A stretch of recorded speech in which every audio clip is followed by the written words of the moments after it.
Decisão. Essa palavra é tão pequena e tão usual, porém tão importante.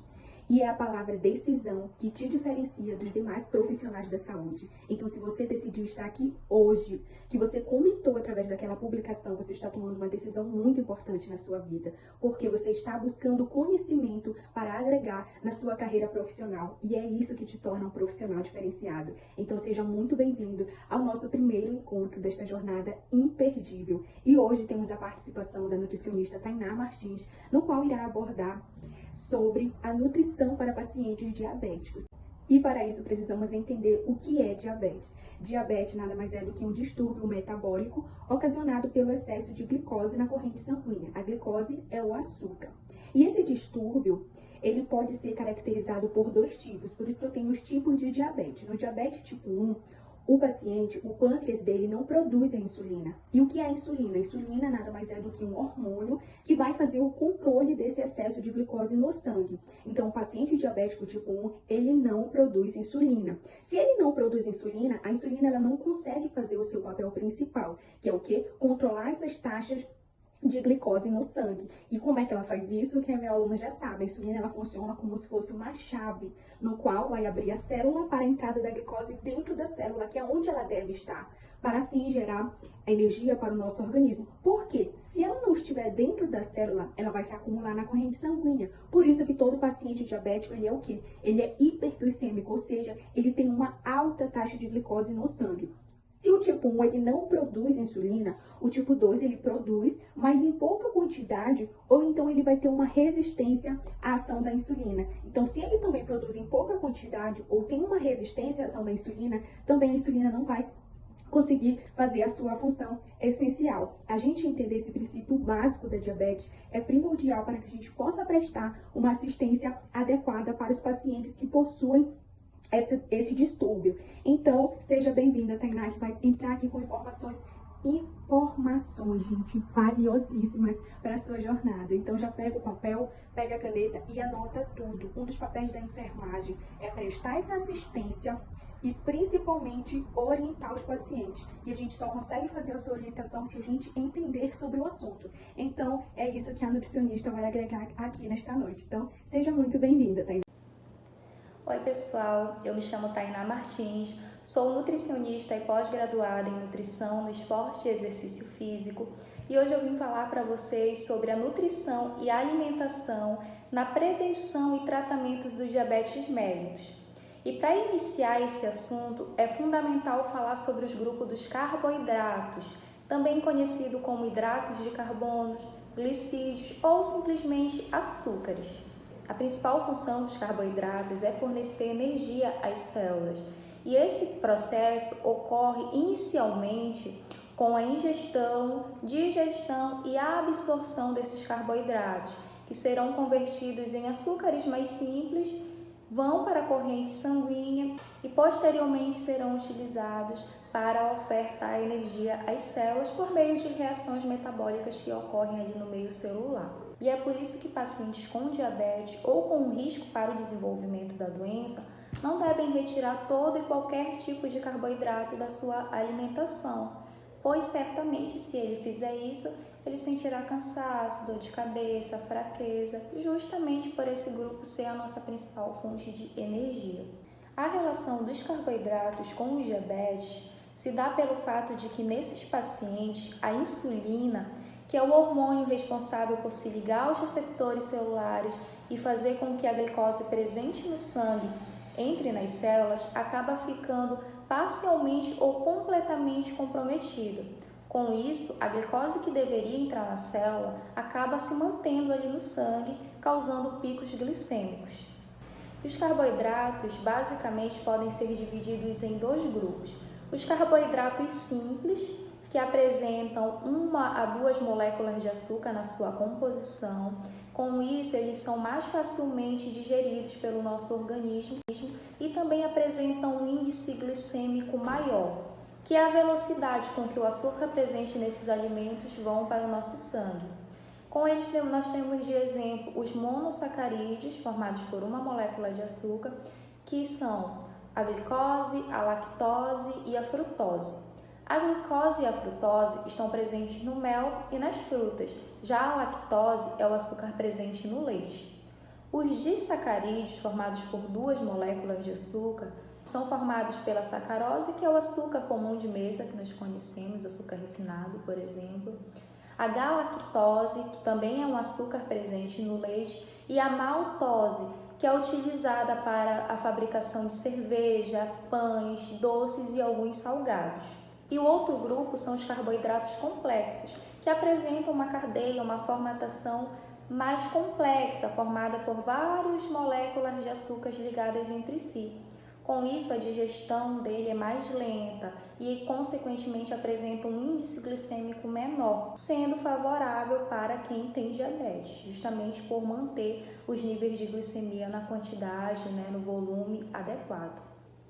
Temos como exemplo os polissacarídeos, presentes em alimentos ricos em fibras, como as frutas, as verduras, os legumes, nos grãos, como por exemplo o feijão, a lentilha, o grão de bico, também nos alimentos integrais, então o pão integral, o macarrão integral, o arroz integral, na aveia, na batata doce, são alimentos que apresentam carboidratos complexos na sua composição. Com isso, então, temos estratégias que podem ser utilizadas para o controle da glicemia em pacientes com diabetes, que é justamente a preferência por alimentos que tenham mais carboidratos complexos, como esses que eu citei, comer mais frutas, mais verduras, legumes, a própria aveia, preferir os alimentos integrais e evitar os alimentos ricos em carboidratos simples, então o próprio açúcar, o mel ou alimentos que usam uma grande quantidade de açúcar na sua preparação, então refrigerantes, bolos, pudins, bombons, biscoito recheado são alimentos que devem ser evitados por pacientes diabéticos.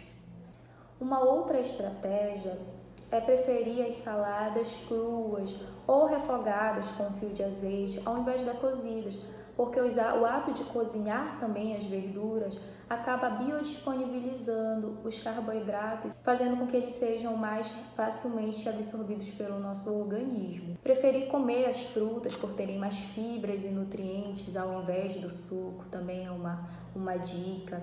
E para os pacientes que são diabéticos, o recomendado é o uso de adoçantes ou retirar o açúcar das suas preparações.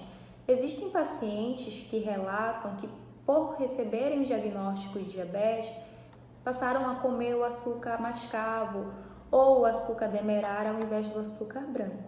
E não é bem assim. O açúcar é açúcar. Por mais que no açúcar demerara, no açúcar mascavo, tenha uma quantidade maior de nutrientes, de fibras, ele não deixa de ser açúcar. Outro exemplo também, que é bem comum, eles fazerem a troca, por exemplo, do pão branco, pão careca, como nós chamamos, mas também conhecido como pão francês, pelo pão integral. Mas aí ele comia uma unidade do pão careca e agora ele come 3, 4 fatias do integral. Por ser integral, ele acha que pode comer uma quantidade maior. E não é bem assim. O que muda do pão branco para o pão integral, do arroz branco para o arroz integral, é a quantidade de fibras e nutrientes que vai estar aumentado nesses alimentos integrais e com isso o índice glicêmico é menor, mas não deixa de ter açúcar, de conter açúcar na sua composição. E por isso ele deve também ter um certo cuidado com relação à quantidade de alimentos integrais que ele vai estar ingerindo. Deve-se ter atenção também para que na preparação da sua refeição não colocar vários alimentos do mesmo grupo, dos carboidratos. Por exemplo, no almoço colocar macarrão, batata, farinha, arroz, todos esses alimentos do mesmo grupo. Então, sempre que for possível, escolher uma das opções. Outra dúvida que é frequencionada ao prato, em relação à farinha de mandioca, que temos o hábito de comer aqui no Pará. E com relação à farinha, ele deve ter um cuidado, uma atenção maior com a quantidade. Tem pacientes que têm o hábito de comer muita farinha e, além da farinha, ainda colocar o arroz, o macarrão, todos ali na mesma refeição. Então, para o paciente que precisa ter um controle do nível glicêmico, é importante que ele reduza essa quantidade de farinha, até porque a farinha ela tem uma quantidade de carboidratos mais simples, e dar preferência para o arroz, o macarrão, porque apesar desses alimentos serem fontes de carboidratos, eles também apresentam proteínas e nutrientes que serão importantes, não só para o controle glicêmico, mas para a nutrição também. Então é importante que esse paciente tenha uma atenção, tenha um cuidado com esses alimentos. Não só a farinha de mandioca, mas a tapioca, a tapioquinha. Uma outra dica muito importante é fazer a combinação entre alimentos com baixo índice glicêmico e alimentos com alto ou médio índice glicêmico e assim conseguir ter um controle maior sobre a velocidade com que o açúcar desses alimentos vai para o sangue. Por exemplo, a banana, ela é uma fruta que tem um alto índice glicêmico, mas se eu combinar a banana com a aveia, eu consigo ter um controle maior. Outro exemplo é do pão branco que eu falei, do pão careca, e acrescentar nele uma fatia de um queijo mais magro, ou o próprio ovo mexido, claro, com pouca gordura ali na preparação. Pois adicionando uma fonte de proteína nesse pão ou na própria tapioquinha, eu consigo também ter um controle maior sobre o índice glicêmico. Além disso, tanto a aveia quanto a chia e a linhaça são ótimos alimentos para ajudar no controle glicêmico, pois são alimentos solúveis que têm a capacidade de absorver água, formando um gel, que em contato com o nosso intestino tornarão diminuída a velocidade com que tanto o açúcar quanto a gordura sejam absorvidos pelo nosso organismo. E quando eu falo dessa combinação entre alimentos de alto, médio e baixo índice glicêmico, eu destaco para vocês as receitas que têm o gosto doce e que o paciente diabético pode consumir, claro, de forma moderada, que é, por exemplo, um bolo de banana com aveia e ameixa, ou os brigadeiros que utilizam de banana com aveia e ameixa, ou os brigadeiros que utilizam a banana e o cacau 70%. São receitas que têm o gosto doce que o paciente pode estar consumindo e até uma forma dele, digamos, matar a vontade de comer doce, que são pacientes que relatam que sentem falta, né, de sentir o gosto mais adocicado, e eles podem estar fazendo dessa forma, utilizando essas receitas. Bom, no geral, o paciente com diabetes ou com risco para o desenvolvimento da doença precisa ter uma alimentação mais natural e saudável possível, comendo alimentos ricos em fibras, frutas, verduras, legumes, lembrando que ele precisa ter atenção para a quantidade, mesmo que sejam frutas, ele não vai sentar e comer um cacho de banana sozinho ou várias laranjas ao mesmo tempo. Não, ele precisa ter uma atenção com a quantidade, sempre acrescentando aveia, chia, linhaça nas preparações para que o índice glicêmico seja controlado. E também a prática de atividade física irá ser essencial, juntamente a outras mudanças no estilo de vida desse paciente. Então, diminuir também o consumo de gorduras saturadas da alimentação, né, como frituras ou alimentos gordurosos, manter o controle do peso corporal, fazer a medicação, caso o médico repasse, né, caso seja orientado pelo médico. E com essas mudanças no estilo de vida, ele conseguirá viver bem e manter a glicemia estável. Para finalizar, eu gostaria de agradecer o convite da professora Mariana, me colocar à disposição caso vocês tenham alguma dúvida e orientá-los a, sempre que possível, encaminhar esse paciente para o profissional nutricionista, pois existem pacientes que, além do diabetes, podem ter outras doenças associadas, como, por exemplo, disfunção renal e desnutrição ou obesidade. Então, esse paciente ele precisa ser avaliado de forma mais individualizada para que a dieta seja adequada, tanto com relação à quantidade de carboidratos, proteínas, gorduras, para que além desse controle glicêmico, acabe influenciando de forma positiva no controle dessas outras doenças que estão associadas.